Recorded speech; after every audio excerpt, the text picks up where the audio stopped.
The new social housing programme faced intense scrutiny within the halls of Parliament today. The Public Accounts Committee, PAC, convened. Its members focused on a recent report from the Auditor General. This report cast a critical light on the programme, highlighting areas of concern that threatened its overall effectiveness. Carolyn Brown reports. The new social housing program, NSHP, aims to provide quality, affordable and sustainable housing for vulnerable populations. As of the most recent reporting, NSHP has already built 292 housing units, an additional 46 units are nearing completion, and 65 units are currently in the procurement stage. However, Auditor General Pamela Monroe-Ellis, in a December 2024 report, raised concerns about the program, specifically about duplication of services and the need for reform. Now, during a Public Accounts Committee meeting on Tuesday, she elaborated on her findings. It's a fact that there is duplication. It's a fact that there is overlapping.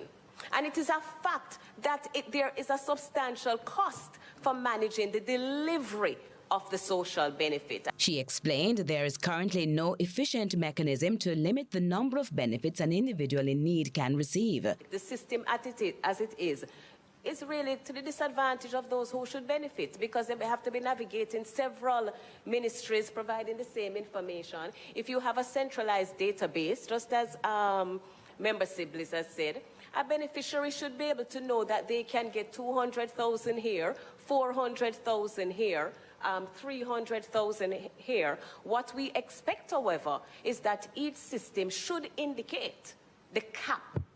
We saw one such where the cap was not indicated. In response to the Auditor General's report, the Permanent Secretary in the Ministry of Economic Growth and Job Creation, Arlene Williams, says while there isn't an overlap in services, the government is improving the efficiency of the process. To date, we have not had any issues with fraud.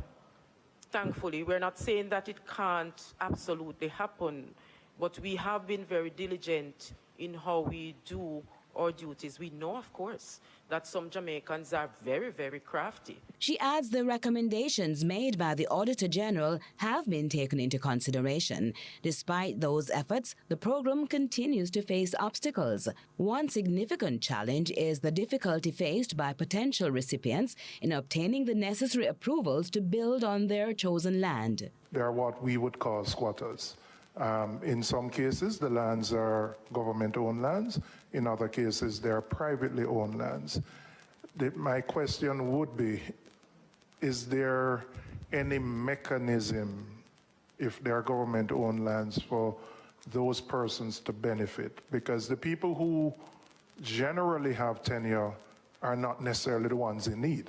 Some letters were drafted to members of Parliament to look within their constituencies. Some have responded to see, just to advise the Ministry of Lands that are available. We're still doing the assessment to see how much that has yielded.